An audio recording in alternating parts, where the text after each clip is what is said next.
Kapsa kayo matlalang ilogos po gasper. Ken, taga Pilipin, kapsat. Kaduma ka na kayo makamutin ko na. Ako na awan mo na iti may pagkapan niya na ano di na dijay aktibo na adipan kaya po. Iso ni Pastora Manti na umayan.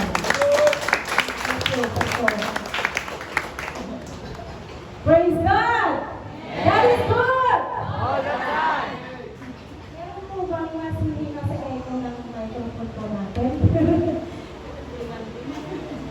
Opo, parang masyadong ma-echo. Para sa akin po kasi sayang yung mensahe ko kung medyo hindi tayo nagkakaintindihan po. Amen! So, praise God po sa ating lahat. Praise God! Amen. Ang nervyos ang nakapsat. Walang karapkat. Lord, kasang mga yati, tumakdang tisang wala, tagay di pa pastors, di logos, Paul Gaspel. Kasla, nakakaroon sa tikintayan ti, naganan, dilex matata, kay sa jay kintayan, hindi pa nagtamdram-tamdram kay Jay Paul, si Jay Cebu, ang absat. Sa kakapupong kayo ng absat, si Cebu, praise God, tayo di pimana mo, di Sabado, mayat tayo magkantityan ko, yung isang sama tayo di parang lugin, di panagtuto na akin, panagbagyo na dito ayan tayo, ngayon naging bag, si Apo, pag-depart ko ang santa na enjoy me, itinimangal daw, nga bakasyon iti pamilya, iti Cebu. So, lumang pa na-enjoy mo ko ang behind the beautiful scene and beautiful smiles sa mga pinopost ko, nandun pa rin yung ano ko sa Panginoon na Lord. Tatayo ba talaga ako sa linggo? Ako ba talaga ang magiging mensahera mo sa linggo ko na tanganin kang absat, nabayan na ipagangan niya natin ni Pastora Melanie. Few months before nagana na ibaganan. Ado din na isagana ko nga mensahe kakabsat. Nga, marit na, dikitipada nga papastor na, haan, nga iso iti mensahe ti Apo. So nga wala ti Apo, 2 days before na mapangkawit ti Cebu, awan pa lang ti talaga nga, natalagyan nga rit na nga iso iti kaya ti Apo nga mensahe. So nga wala ti Apo, Lord, kung hindi mo kalooban, na ako ang magbe-mensahe para sa district fellowship, then huwag mong ibigay ang mensahe hanggang sa mga alis kami. But praise God, the night before ng aming pag-alis, ito po yung mensahe pinagkaloob sa atin ng ating Panginoon. And I believe na sa umagang ito, each of you, every one of us here, ay meron pong gagawing himala ang ating Diyos sa ating kalagitnaan. Amen! So, among nabasa tayo ng team tayo kakabsat, namin ano nga na-i-plus si Giant, kasi tayo narudan basahin kakabsat di scripture text tayo. Kung di text ko tayo tatakabigat na masarakan, mabasa iti libro ni Genesis. Clear po ba yung boses ko? Ako lang yung may problema sa tenga. Nagkakaintindihan po ba tayo? Amen. So kung hindi po, siguro nasa isayak sa naganan awal microphone. But praise God, ang mga ti Apo ti manglawlawang ti palagtinag titong dalmaysa. Genesis chapter 12 verses 1 to 4. Tinaisagano dito yung absat kat English version NIV. Kung na dito verse 1, the Lord had said to Abraham, go from your country, your people and your father's household to the land I will show you. Verse 2, I will make you into a great nation and I will bless you. I will make your name great and you will be a blessing. Verse 3, I will bless those who bless you and whoever curses you, I will curse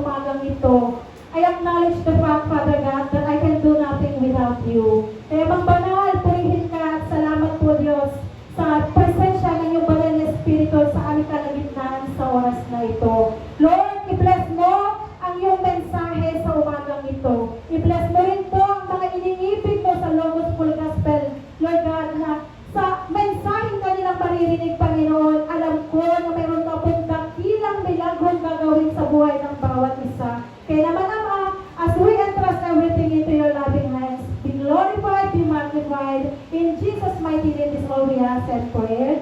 Amen and amen. So, ang ating tema po sa umagang ito, kung natin manggaroon, our yes is powerful to God. Pasahin tayo magkakalsat. 1, 2, 3. O, bagay yung mga takabayo. Yes, brother. Yes, sister. Ano yung yes na yun? Mamaya nyo nasagutin. So, ano ba ibig sabihin? What does it mean to say yes to God? Magtatagalog po ako kasi yung una pong ate o sister na aking nadamnan dito ay Tagalog daw po siya. Sister Milagros? Oh, so, praise God. Hindi ako mahirapan mag-Ilocano nga po. So, Ilocano ako pero nakman ako no, apay hindi nga daging Ilocano ko. Nang praise God, sa Ilocos po ako natutong mag-Ilocano mag-preach. Nawa makitag-Tagalog kakabsak nung hindi nagloko sa kakabsak, hindi ko na surusuro. Amin nga, ipigbata, nagitipapastos, iduldurin ko. Kat no, agawin ako, ay, kas nagayan, tigan na sa uwan. Hindi na yung kay Lugano kakabsak. So nga, siya po madinayaw. So, what does it mean to say yes to God? Hindi ko yata nilagay dyan. So, saying yes to God is the most important choice you'll ever make. So, meron tayong mga yes sa mga buhay natin o sa mga iba't ibang tao, sa mga kabataan.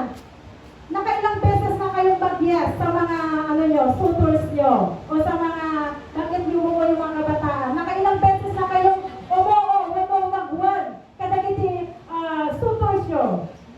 Walang sasagot siyempre. Di ba? Di ba, Sister Melo? Kaya, alamin po natin ngayon ang kahalagahan o yung power o di kinabilik, hindi pa nag-wood tayo, hindi apo. So, why? Because God waits for your permission to unfold His incredible plan for your life. So, nandun po pala. So, wala na, the Creator of the universe waits for you and to me to say yes to Him. Kitaan nyo kakabsak, siputan nyo siya ay Diyos ng mga Diyos at Hari ng mga Hari. Sabi na dito, the Creator of the universe. Na siya pa ang nag-aantay sa ating yes. You see? Who are we? No? Nagpatagtay na una yan, nag-importante tayo na una yan, tatlo na tayupay, nga nilikha lamang ng manglilikha ang aantayin ng ating pag-oo sa ating Panginoon. Why? Kasi sabi na, God waits for your permission. Wow! Sino ako? Sino ka kapatid? Sino tayo para yung permission natin ay yun ang pinakahihintay o pinakaantay ng ating Diyos?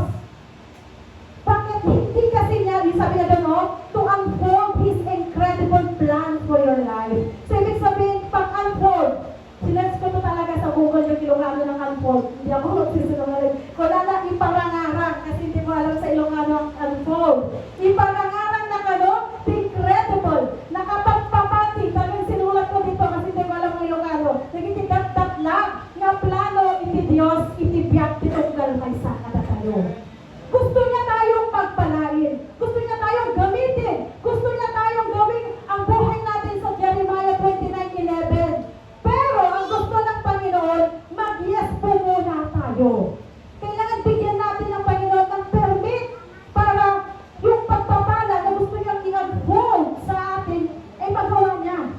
Kung wala tayong pag-yes sa Kanya, hindi po yun mangyayari. So, kailangan bigyan natin ng permission ng ating Diyos.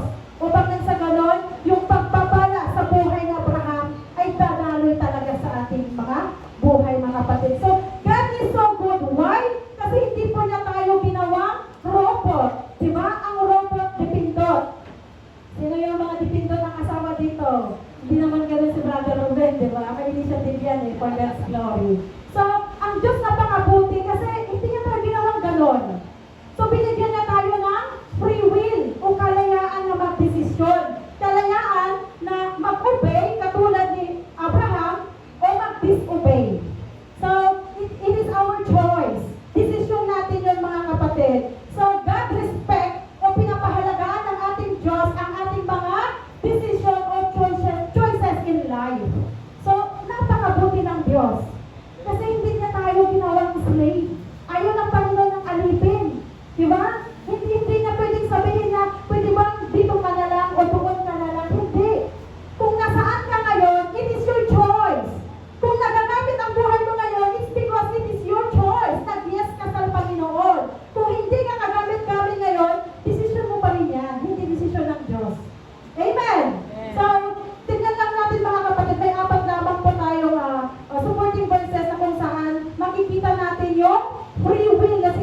as a hen protects her chicks beneath her wings.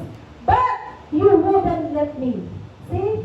You wouldn't let me, sabi ng Panginoon. So, ito yung nag-grieve, umiyak, sinangitan ng ating Panginoong Jesus ang Jerusalem, mga kapatid. Ang Diyos gusto tayo yakapin, tulungan, protektahan, pero ayaw natin minsan. Minsan ba o madalas? Di ba? Ang Diyos lagi niyang nandyan. Open arms. Pero ang problema, katulad sa Jerusalem, ayaw nila. Kasi sabi niya doon, they wouldn't let me. Di ba? Ayaw nila, nirefuse nila yung tulong ng ating Panginoon. So, nirespeto ng Diyos yung desisyon nila na ayaw. Kung baga, yung rejection, nirespeto yun ng Panginoon. So, sa John 8:26, sabi pa dito, so if the Son sets you free, you are truly free. So, hindi lang tayo pinalaya sa kasalanan, kundi malaya din tayo sa mga desisyon natin o choices natin sa ating mga buhay. But bear in mind, kung nagtatayon, every decision, every choices, there is a consequences afterwards. So, be wise in making a decision. So, Galatians 5:13, so you have been called to live in freedom. You have been called to live in freedom, my brothers and sisters. But don't use your freedom to satisfy sinful nature. Instead, use your freedom to serve one another in love. Kung nagtatay, be wise on your decision. So make sure that you don't use your freedom as an excuse. Minsan, sa sobrang pagiging malaya natin, yun ang nagiging dahilan. Yun ang nagiging sanhi o nagiging hadlang para gawin natin yung mga gusto natin, hindi yung gusto ng ating Panginoon sa ating buhay. So, use your freedom to serve God through others. That's how freedom grows, sabi ko dito. So, binibilisan ko lang kasi wala pa tayo sa introduction, mga kapatid. So, how do we use our freedom? Paano natin gagamitin ang ating kalayaan? Ang ating Panginoon, pwede niyang kontrolin ang lahat ng bagay for He is a sovereign God. Amen. But human beings have free will, yung sinasabi natin, and are fully responsible for their own acts and decisions. So, the choices we make, the words we speak, the things we do, our actions have eternal implication or consequences. So, kung makikita natin dito how patient and loving our God is. So, let's go to our introduction. Nagsisimula pa lang po tayo, mga kapatid. Bear with me, tatagalan ko ang sermon ngayon. Minsan lang naman tayo mag-join fellowship. Amen! Yung mga gutom dyan, ipapadin nyo pa lang abisin nyo. Paparehas na lang ang namiga. Amen! So, dito po sa ating introduction, pakibasa po yung mga nakakabasa pa. Like Abraham, in what aspect of your life is God calling you to faithfully obey Him? Hindi nyo po ako kailangan sagutin. Sagutin nyo na lang po yung sarili nyo. Katulad ni Abraham, sa anong aspeto ng buhay mo, kapatid, o buhay ko, no? Is God calling you to faithfully obey Him? Alam natin yung buhay ni Abraham kung saan siya nagtulog o nag-obey sa ating Panginoon. And sa pangalawa, and like Joshua, what are the lands or places that you still need to conquer? So, mukhang kung babalikan natin, isipin natin yung verse 4, 75 years old. Si Abraham, nung tinawag siya na pumunta sa isang lugar na hindi niya alam. Unknown place. Unknown places pa nga ang sinabi doon. So, 75. Ilang taon ka na, Pastor Roy? 75. O, ibig sabihin, Pastor Roy, hindi ka pwedeng magsabi ng no sa Lord kasi sasabihin mo 75. Kasi si Abraham, o si Abraham, he was 75.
nagagpat. Kasi mahirap yung ganon. Kung hindi mo kayang taasan, it's okay. At least ma-maintain mo yung level ng pag-aalab mo sa paglilingkod sa ating Panginoon. So, just say yes to God. You may not know what you are going to, next slide please, or where you are heading to, but what matters is that God knows what He is doing. Ano yung kailangan gawin? Yung tuwa ng Panginoon, just be willing. Just be willing to go out from your comfort zone and into the unknown places that God is leading you. So, alam niyo mga kapatid, mahirap talagang lumabas sa ating mga comfort zone. Ang comfort zone ko, ayaw ko sa height, kasi meron akong fear of height. Pero, ang galing lang ng Panginoon, kasi dinala niya ako sa isang falls na sa una excited ako, kasi hindi ko alam na magja-jump pala kami. Ang pinakamataas is 8 meters. Mataas na po yung 8 meters. At ang unang sabak, tatalo ng 8 meters. Wala po kong idea doon. Ang alam ko lang, nakita ko lang yung mga magagandang pictures ng mga nauna na. Yun ang nakapost. Wala naman kasi nilagay na nag-jump. So, akala ko, lalangoy lang, lalakad. 3 to 4 hours, mga kapatid. Kaya siguro, talagang hinanda ako ng Panginoon. At yun na magiging isang illustration ko ngayon.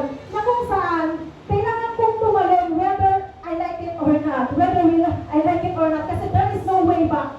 Wala nang there is no way out. Kasi nandun ka na.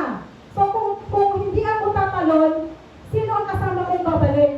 Tumalon na lahat ng kasama ko. Kaya sabi ko, Lord, bakit mo ako dinala dito?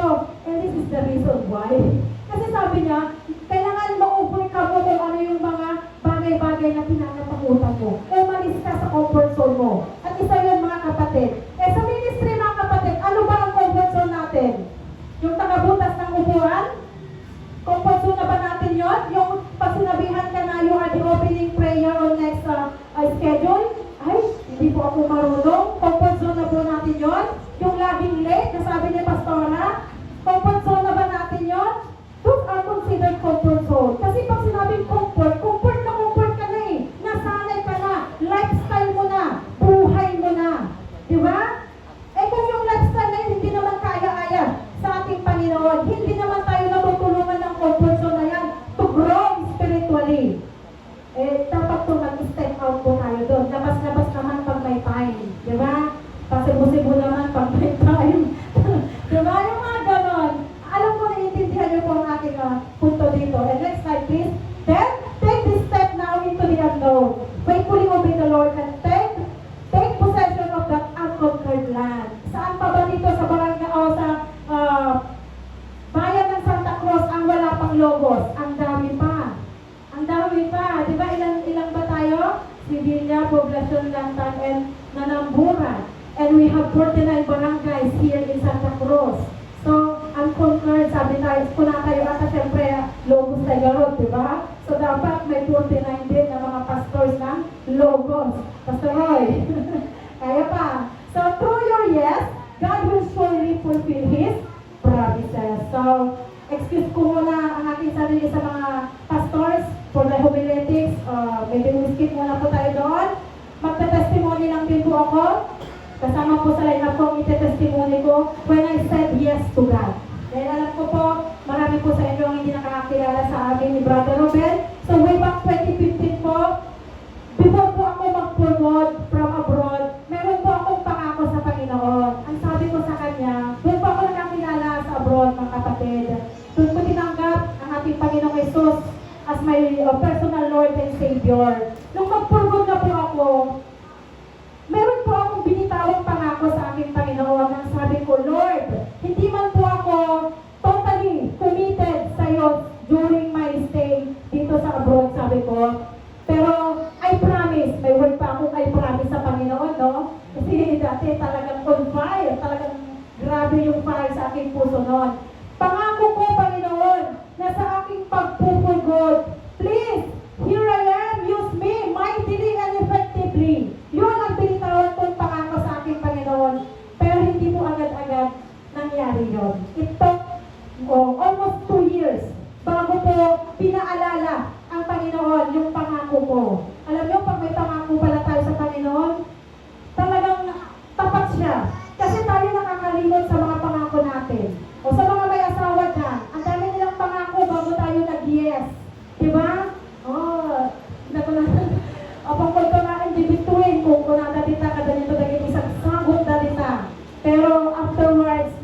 PS1, huyong ka dyan, kayang dapat, manadan. So ang Panginoon, ipapaalala niya, mga kapatid, ang ating mga binigyawang pangako, especially our promises to the Lord. At ipinaalala sa akin ng Panginoon yun, nung magto 2 years old na po si Jaden, ang aming anak po ni Brother Ruben. So, nung pinaalala sa akin ng Panginoon yun, alam niyo bang ang dami kong rason? Ang dami kong worries, ang dami kong sinasabi sa Panginoon, ang dami kong complain sa Panginoon. So, I ask God to help me to fix my worries first. Di ba? Nagpangako ako, nag-promise ako, pero nung pinaalala ng Panginoon, andyan na yung nakikipag-compromise na ako sa Kanya.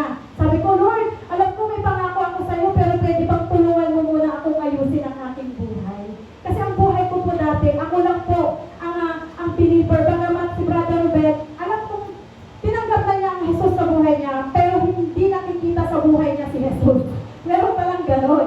O baka hindi pa siya hindi pa niya totally sinurrender ang kanyang buhay. Sabi ko, Lord, you know my heart. Sabi ko, you know how much willing I am to be used by you. Kasi yun ang pangako ko. Pero Panginoon, pwede po ba akong maglambing muna sa iyo? Sabi ko sa Panginoon. So, pwede po bang ayusin mo muna ang buhay ko, ang buhay ng asawa ko, yung relasyon ng asawa ko sa iyo? At pwede po bang i-request ko muna na ilipat mo muna si Brother Ruben from Laguna to Ilocos?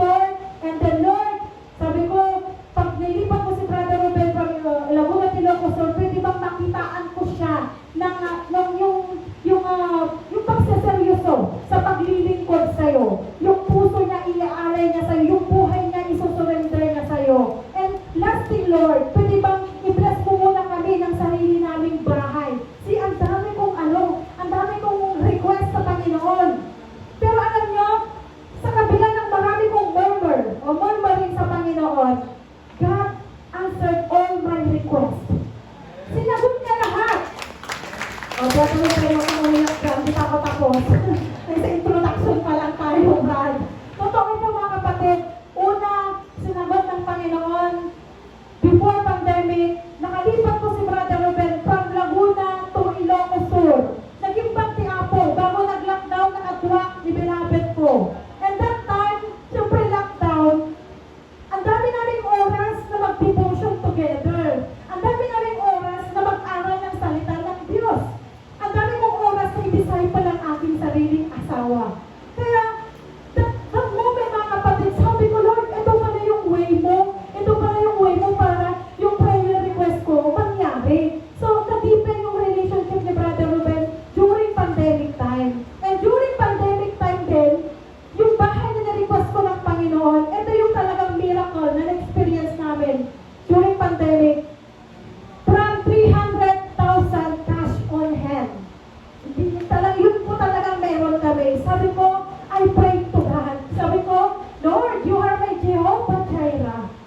Alam ko na itong 300 cash on hands, matatapos ang bahay namin. And praise God, in 3 months, mga kapatid, hindi ko alam kung paano nagsimula at kung paano nangyari ang lahat. In 3 months, natapos ang aming bahay na nakagastos po kami ng 1.7 million. Saan kami kumuha nun? May loan po ang ating asawa that time. Kaya sabi ko, Lord, yun yung time na blines ni Duterte ako ng kapulisan. Ginamit ko si Duterte para i-bless ang mga kapulisan that time. Kaya yung blessing financially, tuloy-tuloy. Kaya nasupplayan yung pangangailangan ng bahay. At ang promise ko, Lord, matapos lang ang bahay namin, kahit rough pa lang, sabi ko, mag-uumpisa ang gawain sa tahanan ito. Unang-una aking pamilya at pangalawang aking mga rupa. Nangyari po lahat yun. Kaya unang nangyari, naganap mga kapatid, ay nagkaroon kami ng home church sa aming sariling tahanan. Ganito pa lang po noon. Wala pang tiles, wala. As in, mayroon lang siguro kaming lutuan. Tapos unti-unti na i-provide yung mga ibang pangangailangan. Pero nag-umpisa po kami sa Bible study ng mga bata. And then later on, bless ng Panginoon, nag-grow. At umabot po yun ng 5 years bago ko po tinurn over sa aking naging successor for God's glory po. Kasi meron po akong 30 plus na kabataan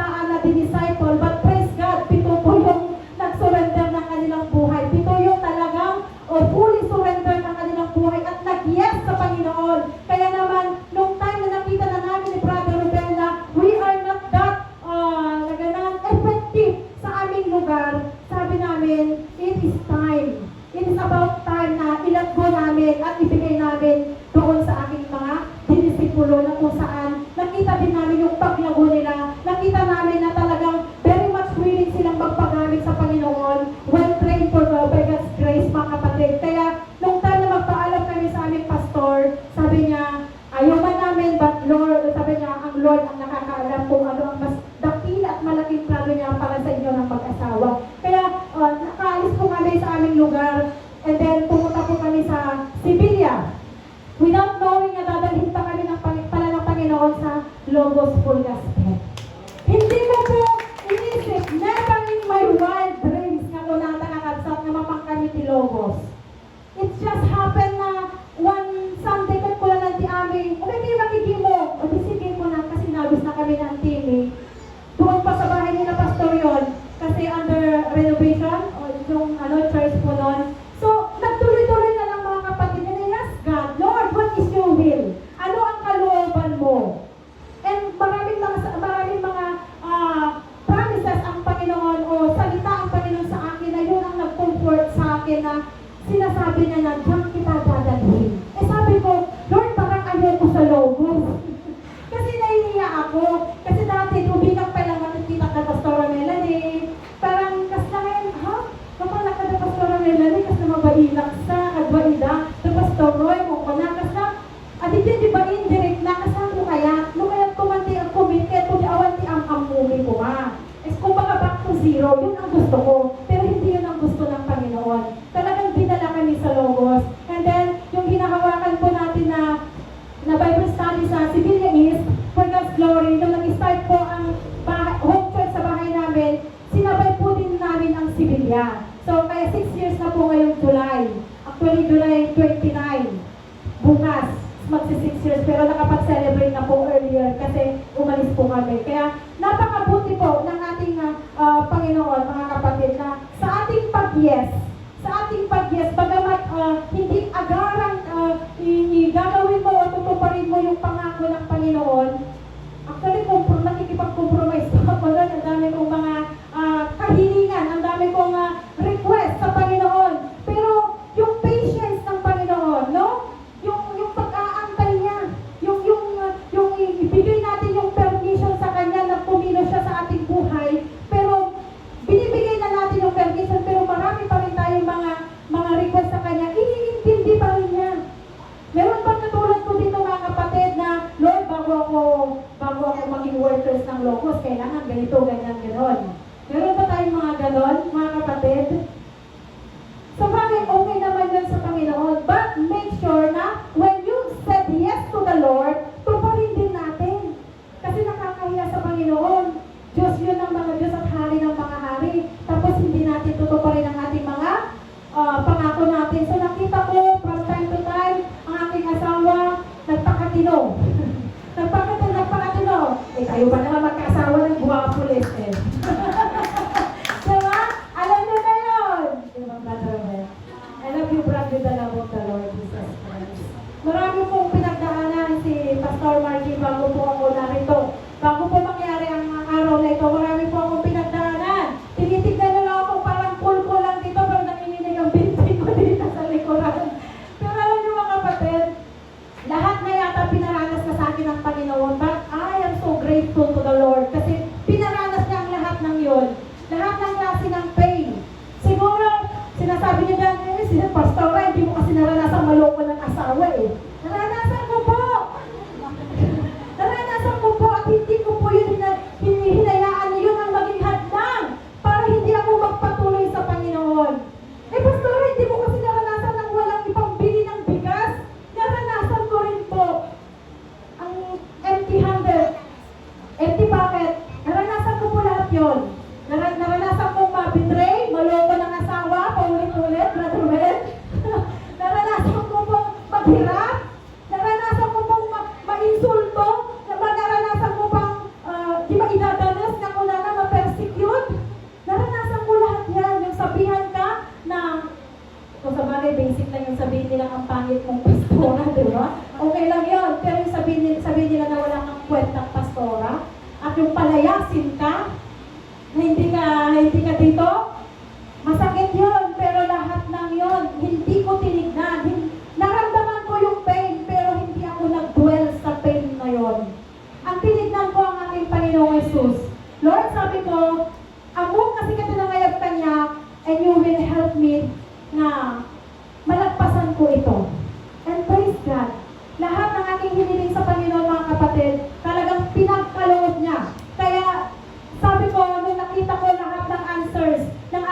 request sa Panginoon, wala na akong rason na magsabi ng no sa Panginoon.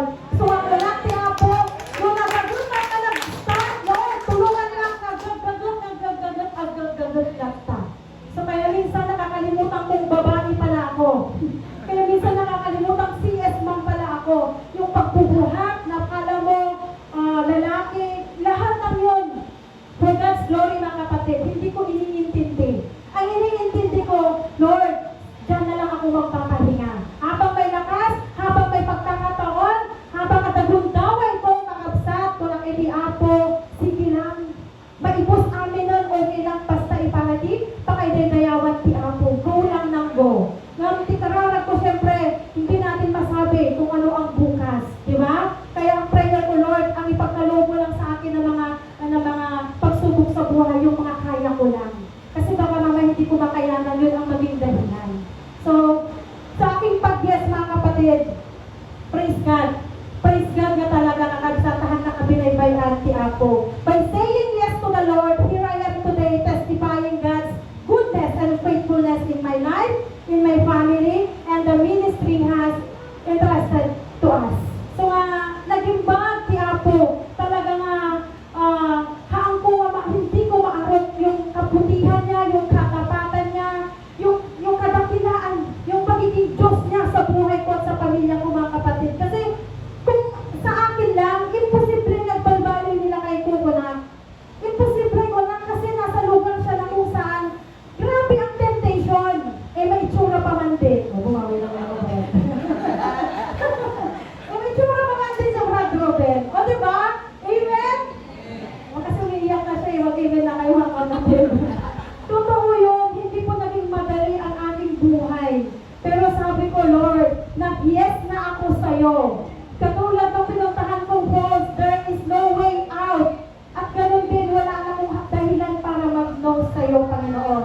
So, masasabi ko, God bless me completely. Wala na akong mahiling sa Panginoon. Kung meron pa siguro, baby girl. Pero okay lang kung wala, okay lang din kung mayroon. Kung ano ang kalooban ng Panginoon, yon ang mangyari sa aking buhay. So, tapos na yung complete blessing sa aking pag-yes sa Panginoon. Let's move on to our topic, to our theme. Let's see naman, God's complete blessings to Abraham's yes. Okay? Okay. So, alam natin na di ba nagsunog na Abraham pangabsat at iti kabalikat na nga bendisyon. So, let's move on to number 1. God's complete blessings to Abraham, yes. Una po na pagpapala, God bless him directly. Bakit? Doon po sa Genesis 12:2, I will make you into a great nation, I will bless you, I will make your name great, and you will be a blessing. So, tingnan natin muna dito, kasi yung direct na pagpapala, mga kapatid, bago nangyari yan, bago ang blessing na una ang pag-obey. Nauna yung pag-yes ni Abraham. Nag-yes muna siya bago siya bless ng Panginoon. So, bago ang blessing na unang pag-obey ni Abraham na pumunta sa lugar na hindi siya pamilyar, lumabas siya sa comfort zone niya, yun ang naging susi ng pagpapala. Yung yes o pagsunod niya sa utos ng ating Panginoon. So, listen to me carefully, brethren.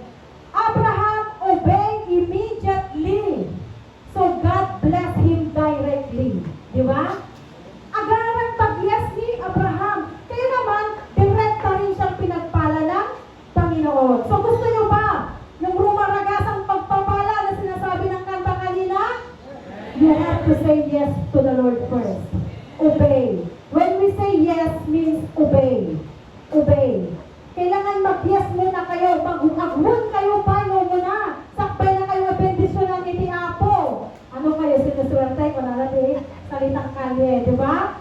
Agmun ka pa yung muna. Kasi si Abraham hindi naman binas agad-agad eh. Kailangan sumunod muna siya. Na kung saan, pumunta ka sa lugar na hindi mo alam. Umalis ka sa iyong comfort zone. Paano po kaya ang ating reaksyon, mga kapatid, kapag tayo pinapapunta sa isang lugar na hindi natin alam kung ano ang magiging sitwasyon natin doon? Meron ba dito sinasabihan ng ating mga pastors? I don't know your situation, mga kapatid. Pero kung mayroon inuutos o sinasabi ang Diyos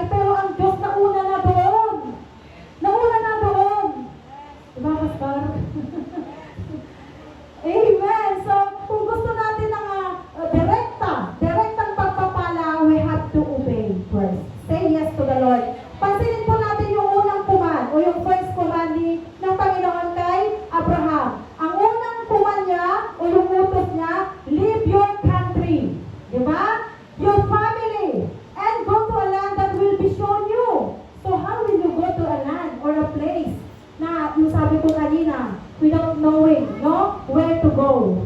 So, nag-recap, no, siya napunta na pa ng Cebu. Katipala daw ng ni Pastor Roy ni Cebu. Kaya ko, nagkita Cebu. Kaya hindi ako pa nakita ni Cebu, hangkok siguro kaya. Kasi hangkok mo ti lugar. Hangkok mo na usap mo papalan ti Cebu mo na niya ti klase nga lugar iti Cebu. Hangkok mo nakita ko, as nakayat ko, mastara mo muna. Sabay ganun eh. Baka iba yung ano. Okay, tingnan natin mga kapatid yung unang kuha ng ating Panginoon associated with promises. Ano yung promise doon? A family nation. Diba? A famous name. Gusto niyo ba maging sikat? Katulad ni Abraham na tinawag na, ano ba yung kabalikan ng pangalan ni Abraham? A father of? Yun. And a blessing. And second command, the Lord said, if, ibig sabihin, if Abraham would leave his country and family for a land he does not know, he will be blessed. So, kailangan pala, merong mangyayaring departure muna pag-alis bago matanggap yung direct blessing na yun. So, nandun pa rin yung pag-obey, no? Abraham's departure was the key to the release of the promises. His obedience opened the door for God to make Abraham a great nation, give him a great name, and to be blessed. So, ang tanong, babalik ko yung sinabi ko kanina, baka meron po sa atin dito na tiktik na yun, iti apo, na mapan iti may isang lugar. Kaya tayo pang lugar, iti pakaaramatan, iti biyag mo, kaya iti biyag ko, na effective ka tatan, mas effective ka pa yung aramatan na rin ang lugar. Meron po ba dito mga kapatid, na hinihintay ng Panginoon yung pag-yes mo, kapatid, para ma-unfold yung incredible plans sa ating mga buhay? Baka meron po dyan. Ang problema lang, hindi na nire-reject natin, o kaya itantan tayo, o kaya dinidedma, o yung dinidelay natin, nire-reject natin yung sinasabi ng ating Panginoon. Kasi unknown place eh. Diba mahirap pumunta sa lugar na kung saan hindi natin nakasanayan o hindi natin alam. So, kailangan muna natin mag-obey bago ang direct blessing, mga kapatid. Okay, let's go to number 2. God's complete blessings to Abraham's yes. Number 2, God blessed those who did good things to him. Genesis 12:3, I will bless those who bless you, and whoever curses you, I will curse. Sabi na dito, we are not only blessed, but are called to be a blessing to others. So, sino dito yung mga pinagpapala? Hoy, ang dami nila. Sino dito yung talagang masasabi natin na, makakamiris na o hallelujah. Ano ba sa inyo nga yun? Di makakamiris na nga talaga na amin ang mawawag ng blessing at agdapot ni Apo. Kasi yung mga tao na nabuyak kami na nabasa sa Facebook, newly graduate siya. Na apay ka nung ti Apo hindi may dayaw, nagrigrigatan na magdali pa nag-graduate. Nabasa yun? Meron siya, hindi ko lang masyadong matanda yung exact na sinabi niya, pero ang bottom line niya doon is, apay mo mga agyaman at ti Diyos, apay mo mga ikitag ko ti gloria ti Diyos. Ako naman yung nagpurso, ako naman yung naghirap, kaya ako nakagraduate. See, marami pa lang mga ganon, mga ungrateful people. Diba? So, nubigbi yung kabsat na aming atakin ka, tatang bendisyon kang nagdaputi Apo, then we can say we are blessed. Amen?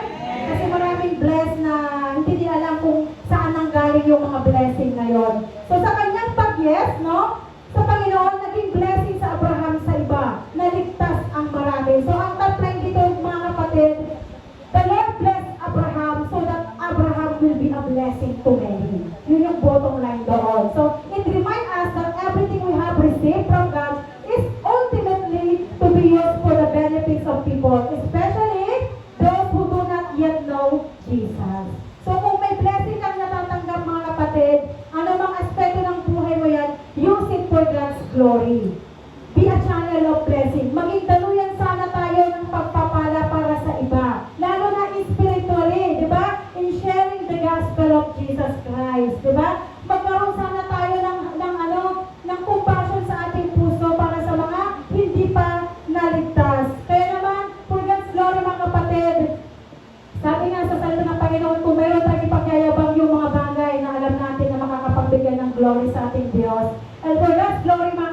buhay namin mag-asawa. Ito rin yung nakita ko sa asawa ko. Mas sabi ko sa sarili ko noon, for God's glory, giver na ako muna. Pero nung nag-surrender si Brother Ruben, mas giver pa pala ang aking asawa sa akin. Believe it or not, mga kapatid, ang sahod ni Brother Ruben, 80% bagakon, halos nagagamit namin for ministry. Yung 20% yun po yung binabudget ko para sa aming personal. More on ministry. Kaya yung bahay namin mga kapatid, hindi namin mapapinturahan eh. Kasi pag may naipon ako para sa pintura, pag andyan naman ang anniversary, andyan naman na yung kung ano yung maisip na ipagawa ng Panginoon outdoor fellowship para mas lalong maging okay yung relasyon ng bawat isa, mapupunan ko. Yung kapag personal namin, sasabihin na lang sa akin ni Brother Ruben, kasi sinasabi ko rin sa kanya kung ano yung anong meron kami. Kasi kailangan ko pa rin magpasakop sa kanya, kaya ako yung treasurer sa amin. Sabi ko sa kanya, ito na lang, ito yung estado ng finances natin. Sabi niya, sige na, para sa Panginoon naman yan eh. Kaya sabi ko, Lord, thank you, kasi hindi na ako nahihirapan sa asawa ko na mag-explain. Kasi yung puso ko, okay lang kahit walang matiray. Okay lang kahit hindi ako makabili ng kung ano-ano para sa sarili ko. Okay lang. Basta lagi kong gustong unahin ang para sa Panginoon. Alam niyo mga kapatid, alam ko na hindi ko pwedeng itong ipagyabang. Pero pagyayabang ko para sa kapurihan ng Diyos. Kasi when we started the ministry, from day 1 up to now mga kapatid, 6 years na ilan ang hawak namin nung una-una, 4 na barangay, 4 na beses sa isang linggo na kami po ay magpamerienda sa mga pinupuntahan namin from our own pocket. Na alam niyo, kaya sabi ko, paano nangyari yun? Paano kami nakasurvive? During that time na 4 ang hinahawakan namin sa isang linggo mga kapatid, Candalitan, Arnap, ano ba yung sa Arnap, San Antonio, Sibilia and Pilipin. Sa isang linggo, pupunta kami doon. So, sa Arnap, iba ang pangbata, iba ang pang-adult, same thing sa mga ibang barangay na pinupuntahan. Sa isang linggo mga kapatid, ang sweldo ni Brother Ruben that time, mamati kayo na saan, one po daw, police na asawang nun, na Tagalondon, wala man lang explain, Tagalondon po kami nung time na yon, 5,000 kinsenas, 5,000 katapusan. So, mga total 10,000 lang po pumapasok sa amin because of load due to, heavy load. Nung amoy kakagsak, agad gatas pwede anak me. Ang gatas pa niya nang awan hindi lang talaga nagatas. Mahal yun. May kuryente pa kami. Yung pang-araw-araw namin yung pagkain. Pero amazing. Talagang miraculously gumalaw ang aming Panginoon. Nakasurvive kami for 3 years na gano'n ang sweldo ng aking asawa. 10,000 monthly. 4 times in a week na magpakain kami sa ministry. Sabi ko, wow, Lord, iba ka. Iba ang ating Diyos na kumilos pa pag nag-bless ka sa Kanya.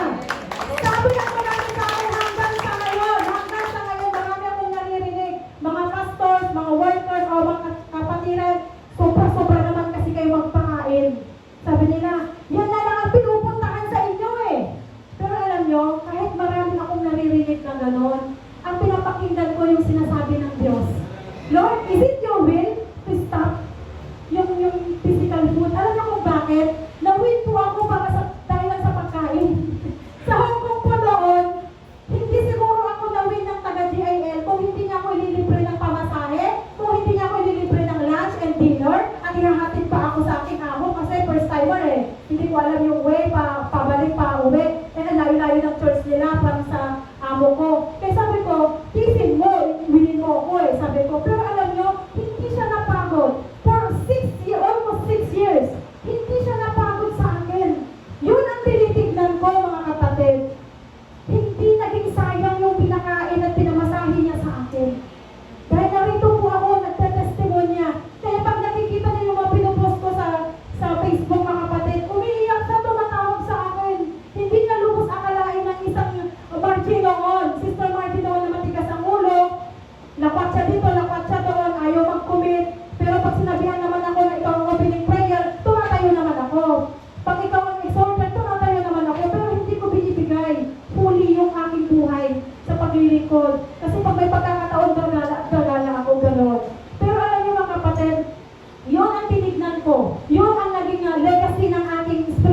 order doon na gusto kong sundan hanggang sa panahon ngayon at sa mga susunod pang panahon ay ipagkakalob sa akin ng Panginoon.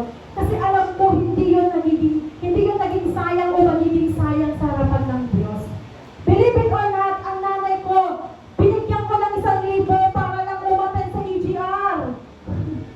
Noong una sabi ko, Nay, umaten ka man, di ko encounter God retreat, kunang TDIL sinawen. Nang ito braang kita, ang malmalam yung ganyang rabi mabisbisi na kaan, libre mga, uy, bay. Ano di kasi gusto ko na, ikakasang ribo. Sige, kuna naman kasi nila. O di, no choice. Hindi man, kablak, ani-ante. Aray ko, nagsama pa ng iba, di 2,000 na yun. So, sige, walang kantang kakapsat. So, lahat ng kaparaanan, kahit minsan masakit sa bulsa, mabigat sa bulsa, basta para sa Panginoon. Yes, Lord, pa rin ako. Kaya, naging pati-apong, mga kapatid, maraming nagsasabi minsan, pag may lumalapit, ay sis, pasensya ka na, nakikita mo naman ang buhay namin, talagang aming mayroon kami, hindi ko sinasabing wala, pero para sa ministry ito. Lagi na lang ministry, eh kung gusto mo, hindi kayo. Hindi, whatever mga kapatid is, lahat ng bagay na ating igagawin ng pagkakalaw para sa Panginoon, walang sayang. Walang sayang. Pero huwag kayong manghinayang. Di ba? Kailan lang ba tayo magbibigay kapag ka, Lord, sabi mo kasi sa Malakay 3:10, test me in this, o ititest kita sa 1,000. Ibabalik mo yan, 2,000 ha. Ganun ba? Tingnan niyo yung Panginoon. Meron na ba kayong nabasa? From Genesis to Revelation, sa Malakay 3:10 lang po nagpatest ang ating Panginoon. Pero subukan niyo. Subukin niyo ang Panginoon. Alam niyo mga kapatid, nung nakilala ko ang aking Panginoong Jesus, 2 months after, ang unang-una kong nag-yes sa Panginoon o inobey sa Panginoon is yung tithes. Nag-try ako ng 90% tithes. Hindi ko na naulit. Wala akong hirap pala. Hindi ko na naulit. Ang yapang ko pala una Lord, kasi na-amaze ako yung word niya na test me in this. Talagang na-amaze ako. 3 months pa lang ako nung na-believer. Binigay mo ang 90%. Hirap pa lang walang pambili ng merienda. Kayo magkano na lang yung natira. Pero hindi naman naging walang kabuluhan yun. Alam ko merong yun sa Panginoon. The other way, binabaan ko na siya hanggang sa dumating na sa 10% na lang. Hanggang ngayon. So, yung mga kapatid, ang pagsunod, ang pag-yes natin sa ating Panginoon is a blessing. Hindi blessing sa Panginoon yun, kundi blessing sa atin yun. Ang benefits nun sa atin, hindi ang benefits ay sa Diyos, kundi sa atin. Kaya, sabi ng iba, tama na, yung sobra-sobrang pakain. Sabi ng iba, ipunin nyo yan kasi hindi nyo alam kung ano yung mangyayari kinabukasan. Ipunin nyo yan kasi pag may emergency, ganyan-ganyan, wala kayong magagamit. Kasi yung sabi nga na pag may sinuksok, totoo naman yun. Diba? Kasi binigyan tayo ng Panginoon ng wisdom na anuhin ang ating mga finances, maging wise tayo sa pag-iipon. Pero meron po kasi akong prinsipyo. Iba yung prinsipyo ko mga kapatid. Basta para sa Panginoon, go. Basta para sa Panginoon, yes. Kahit maraming magsabi sa akin ng no. Kasi pinapakinggan ko naman ang Lord eh. Sabi ko, nalalo din ngayon tatalpas kami nga anniversary kakabsat, malaki yung naging budget. Kulang yung hawak ko na pera. Pero sabi ko sa Panginoon, Lord, you are the one who put me in this. Sabi ko, and you are responsible for this. Nilagay mo ako dito, and then you are responsible for this. And He does provide. Pinubay niya talaga mga kapatid ang mga pangailangan. Andiyan na yung, pastora, ano yung masapol dita, ating ano na dito, mabalik niya i-share. Kaya, yung expectation ko na gagastos ako, hindi, gumastos na ako prior, pero pinalitan ng Panginoon lahat ng nagastos ko na. And, hinihingihan ko pinanagata, in-provide na. So nga, abel ni Bonsa rin kakabsat, for the first time, hindi po ako gumastos ng ganon, kalaki. Meron na siguro, ano lang, hindi siya ganon kalaki, unlike yung mga previous. Kaya, nagmanifestar o nangyari talaga yung experiencing God's miracle na tema during that anniversary, mga kapatid. Through our yes, maraming miracles ang mangyayari sa ating buhay. Okay? God's complete blessings of Abraham's yes. Number 3, God bless his descendants. Okay? Genesis 12:3, and all people on earth will be blessed through you. Wow! daw. And all people on earth will be blessed through you. Oo naman. Sino ba ang ama ng pananampalataya kundi ang ating Abraham? So, Abraham's blessing and promises extend to all the families of the earth. By faith, we as believers experience Abraham's blessing of being in the family of God. Kaya meron tayong joint fellowship ngayon mga kapatid because of Abraham's yes. Nung nag-know ni Abraham, walang joint fellowship ngayon. Diba? Kasi we are in the family of God. So if you belong to Christ, then you are Abraham's seed. So ibig sabihin, offspring tayo. Anak na tayo ni Abraham. So kung anak tayo ni Abraham, we are heirs. All tayo po ay tagapagmana. O, baka iniisip nyo lang yung mamanahin mo, yung mana yung kay nanay at saka kay tatay. Meron pong mas malaking blessing doon o mamanahin natin o yung promise doon sa Galatians 3:29. So, through our yes, our families too will be saved. God's blessing did not stop with Abraham. Hindi po tumigil kay Abraham. Hindi rin po tumigil dapat sa atin. Dapat tuloy-tuloy. Yung mana na yung benefits ng pag-yes ni Abraham dapat hanggang sa henerasyon na to, through us, through our yes, dapat ma-extend. Amen po ba?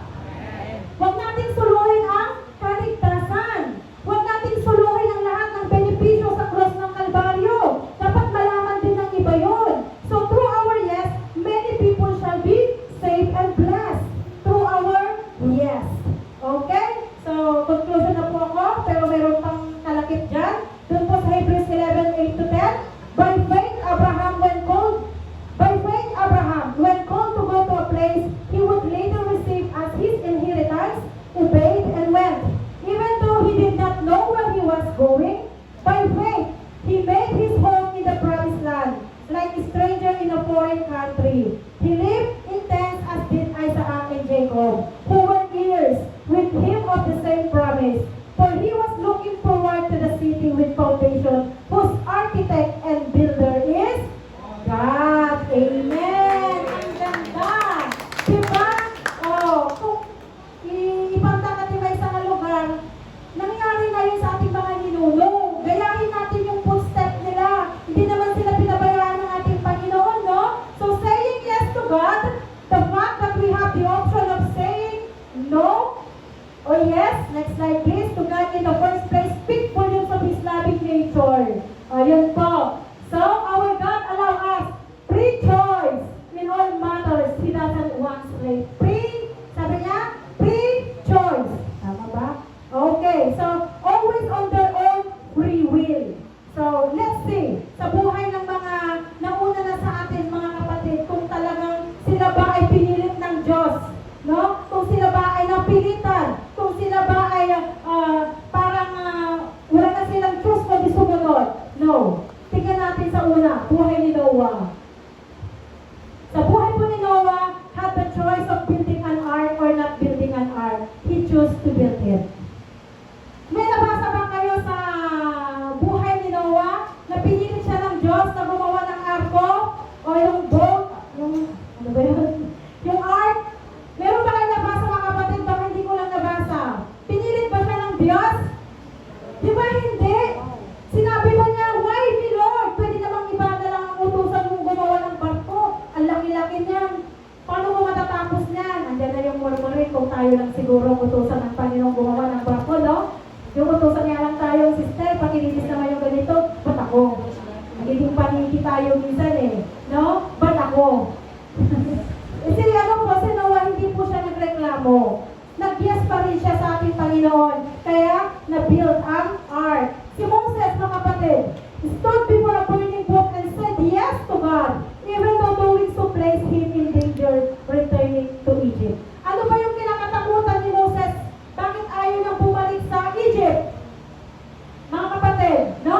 He was not sure kung siya ba ay tatanggapin pa kasi nireject na siya di ba?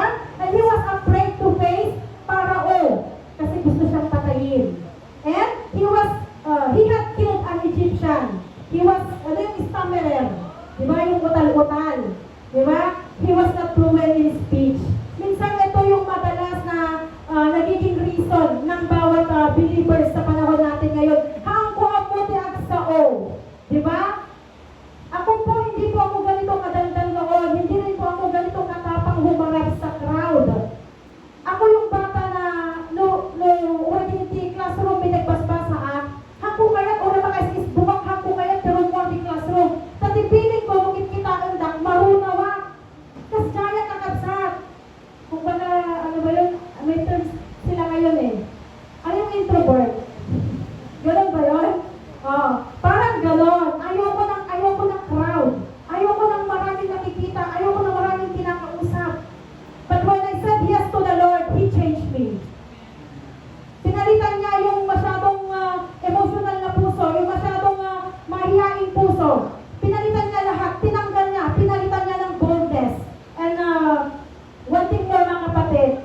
yung hindi niya ibigay sa akin yung magaling magsalita.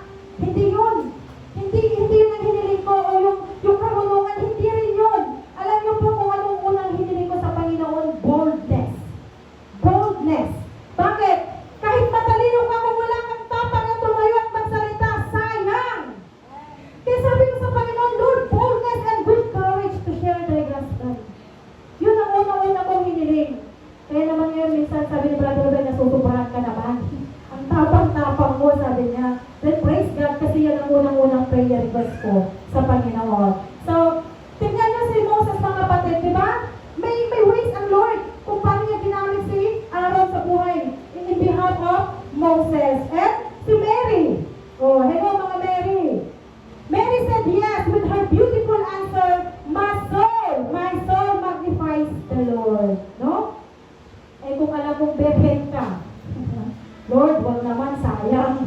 Di ba? Wag naman ako, berhen pa ako eh. Di ba? Kung tayo kaya magiging alamere sa panahon ngayon, for sure, maraming magno-no. Di ba? Pero alam niyo mga kapatid, walang pinipili ang ating Panginoon. Kung willing ang ating puso, ano man ang kahinaan natin, ano man yung mga fears natin sa buhay, kung andun yung willingness natin na magpagamit sa ating Panginoon, yung mga imposible sa atin magiging posible. Sa buhay po ni Peter and his brother Andrew, they were fishermen. They said yes. He said to them, come after me and I will make you fishers of men. They immediately left their nets and followed him. They said yes, even though it meant leaving everything behind. Ito yung sinasabi ko lagi kay Brother Ruben. Magpupuri ka lang ba sa Panginoon pag wala kang problema? Magsaserve ka lang ba sa Panginoon pag marami kang pera? Paano pag nasa punto tayo na wala na tayong may pamerienda? Ayaw mo na bang humayo? Alam niyo, naranasan din namin yung pambili ng gatas ni Jaden namin mga kapatid. Pinambili namin ng tinapay para sa apat na barangay. Bahala ka na Lord kung walang gagatasin ang aming anak, but God provides. Hindi niya pinabayaan ang aming anak. Kaya yung mga instances na alam ko na tinitest kami ng Panginoon at nagpapatest kami sa Kanya, na-miss kami mga kapatid. Kaya yun ang dahilan ko kung bakit hindi ako mapigil-pigilan ng mga gustong pumigil sa aking ginagawa. Kasi nakikita ko yung paggalaw ng Diyos. Nakikita ko kung paano kami sinusuportahan. Nakikita ko kung paano siya nagsusupply, kung paano kami binabakapan sa lahat ng aming ginagawa. Talagang nandyan siya. Kaya kahit anong pangontra ng marami dyan, I don't mind. Kasi ang mahalaga sa akin, ano ba ang sinasabi ng Diyos? Ano ba ang pinapagawa ng Diyos? Just say yes to that. No to men. Yes to God, no to men. Kung against yung kalooban ng Diyos na sinasabi, no to men. So the disciples said yes, even though it meant danger. Di ba? Yung mga disipulo, alam natin, grabe, walang-wala nga tayo ngayon eh. Di ba? Walang-wala yung mga dinadanas natin yung kumpara sa mga disipulo ng ating Panginoon. Di ba? Even though it meant danger, deprivation, and persecution. O dito tayo, sinasabihan lang tayo, hallelujah, ayaw mo nang maghawak ng Bible. Sinasabihan ka lang ng ito, ganyan, nadi-discourage ka na. Diba? So, yung sinabi ng aming kapitbahay kay Brother Ruben na, oh, may gungulang ka pulis. Ang nagsabi nun, purpose, hindi ko minamaliit o pinahamak ang mga purpose, ha. Sabi ko yung sinabihan mo, alam mo ba, ang tax ng monthly. Sabi ko gano'n, saan ba napupunta? Sabi ko gano'n. Sinabihan niya aking beloved na, awag sir-serving nga pulis. Gapot ha, kinasun na kapsan nga na pag-aantikas dahil, at ang aming ipaparakrak na nga balay. Kaya dahil ipaparakrak na nga balay, di may isang byuda nga awanti, awang katulungan na, byuda, isisuda lang agi na. Kaya nagpatulong na kini, pulis, natural pulis, pupunta siya. So, okay naman yung ginawa ng aking beloved. Sabi niya, baka pwedeng makuha pa sa maayos na usapan para hindi na kailangan sirahin. Kasi yun na lang yung meron sila. So, hindi hanggang umanugot dati may tibalir,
you will fight for us.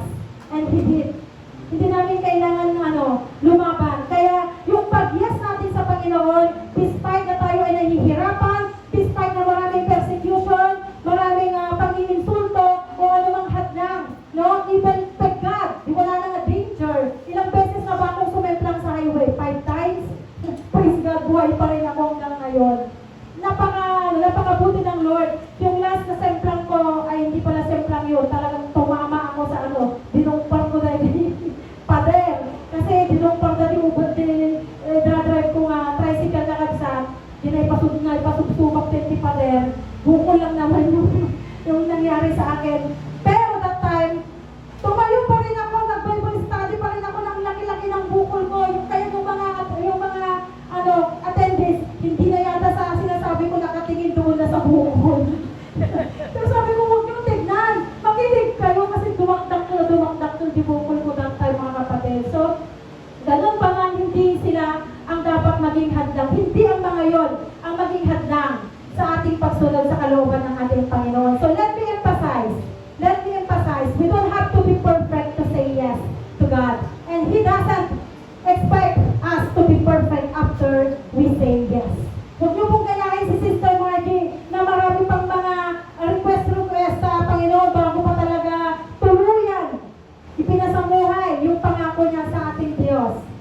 Kahit anong sitwasyon na meron ka ngayon, mga kapatid, mag-yes ka na sa Panginoon. Aayusin niya yan. Kasi sa akin kasi, pinaayos ko muna no?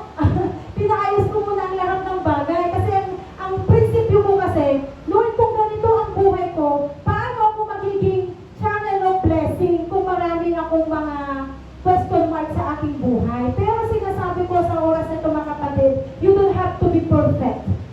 Hindi kailangan yon. Mag-yes ka lang and the Lord will fix every worries, di ba? Yung mga fears, lahat. Kung wala kang bahay, okay lang. Sumunod ka lang. Kasi it will follow. Huwag mo nang gayahin yung sa akin. Iba yung kay Sister Margie, iba yung sa inyo. Baka mamaya gagayahin ako. Hindi lalo wala na pag-worker dito. So sabi niyo, Pastor Melanie, ayusin ko muna buhay ko. Di ba? Mga kabataan, Pastor, ayusin ko muna yung puso ko. Kasi broken-hearted ako. Di ba? Yung mga ganon. So once we decided to say yes to God, we must live up to the commitment. Jesus even said yes to God. Di ba? Nag-yes din si Jesus and took upon himself the sins of the world and died on the cross for us. He really walked his talk. So, paano po tayo? Paano rin po yung sa ating mga kapatid? Can we do less kunana dita? Di ba? Kung ang ating Panginoon talagang pinasamuhay niya yung pagtatawag sa Kanya, yung misyon na binigay sa Kanya ng Diyos Ama. What about us, mga kapatid? Alam na po ba natin ang ating mga misyon? Alam na po ba natin kung ano yung pinapagawa ng ating Diyos sa ating buhay? Dapat alam na natin at doon tayo mag-yes. Regardless na alam naman natin ang lahat, no? Every believer is a soul winner. Matik na yon. Lahat tayo soul winner dito. Pero bukod sa pagiging soul winner, meron pa di ba? Meron pang misyon ang pinapagawa sa atin ng ating Panginoon. So dapat alamin natin kung hindi pa po natin alam. So let's move on to application na po. Last na po ito. So, basahin nga po natin, mga kapatid, sa mga malapit. Yes to God and His higher purposes. Be yielded to God. Be eternity-driven and serve His purposes. In these last days, we must have a sense of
nakakapagod naman talagang humayo mga kapatid. Hindi mo nakakatuwa ang pumunta sa isang lugar. Bit mo, alam niyo ito, nung last na punta namin sa Sitio Nazareth. Dahil wala ang aking balabed, kami nila Ma'am Jocelyn ang pumunta doon. Eh, ang pinakain namin is isang kalderong malaki na arroz caldo. Sabi ko, hindi ko naman pwedeng ipabuhat to kay Ma'am Jocelyn, nakakahiya. Sabi ko, gano'n. Ayoko naman yung isa kasi senior citizen na, Lord, I can do all things through Christ who strengthens me. Binuha ko ang isang malaking kalderong arroz caldo, eh, paakyat pa yun, pababa, paakyat. Sabi ko, Lord, kaya ko ba? Buti na lang hindi ako ang magpipraise. Pero alam niyo mga kapatid, despite sa mga pagod, puyat, preparation, madalas na nangyayari sa akin, ipiprepare ko ang physical food at the same time spiritual food. Ilang beses yan sa isang linggo-linggo. Praise God sa kalakasan. Nung awan di compassion tayo, nung awan iti puso tayo para na naging kararuang hantayan na isalakan, magiging burden yun sa akin. Pero hindi eh. Ang lagi kong kinakanta, the joy of the Lord is my strength. Yun ang lagi kong kinakanta pag napapagod na ako kasi ang totoo nakakapagod. Let's face the fact na talagang nakakapagod. Madidrain ka. Hindi lang yung pulsa mo, madidrain ka physically, madidrain ka emotionally, intellectually. Kasi ako, may asawa ako, may anak ako. Hindi lang sa ministry ang aking buhay. Meron din akong pamilya. Yung nanay at tatay ko, kailangan ko rin iwin pa. Kasi nakikita ko ang buhay nila talagang wala pa. But praise God, sa aking pag-yes sa Panginoon, unti-unti nakikita ko yung pagkilos ng Panginoon sa aking pamilya. Nung nasa Cebu po kami, alam nyo, yung tatay ko pa yung nag-remind, mag-pray na tayo. Bago kami kakain, sabi niya, nakiligay rin nakabamit, siguro tipisindang, sumub-subunan. Isunod di bang 50 pa. Di pa na nagkakararan, di ba nang yung na. Praise God. Umuli kami, babang kami di airplane, kung naninanay ko, nagkararan ka mampay anak. Di ba? Yung mga gano'n, nakikita ko yung pagkilos ng Panginoon. Sabi ko, wag na lang sana yung pagpunta namin ng Cebu kasi natatakot sila. Pero kahit naman sa bahay, alam nila kung paano, lalo pag nandun kami, alam nyo na, nandito yung pastor. Parang umalis kayo, parang gano'n. Pero pinagpipray ko pa rin na talaga yung talagang totohanan na pag-surrender ng buhay nila sa ating Panginoon. Pero alam mo mga kapatid, kahit napaka-imposible pa sa panahon ito, nakikita ko sa pamilya ko, talagang hindi pa talaga sila totally or fully surrendered sa Panginoon. Pero may pangako ang Lord sa Acts 16:21 na sa ating pag-yes sa ating Panginoon, not only us will be saved, even our household, our loved ones, our families. Do you believe in that? Amen. So, yun lamang po. Salamat po sa pribilehiyo na pinagkaloob sa akin ng ating butihing pa mga pastors, Pastor Roy, Pastor Arthur, Pastor Adelani, and the rest of pastors ng Logos Full Gospel. Salamat po sa tiwala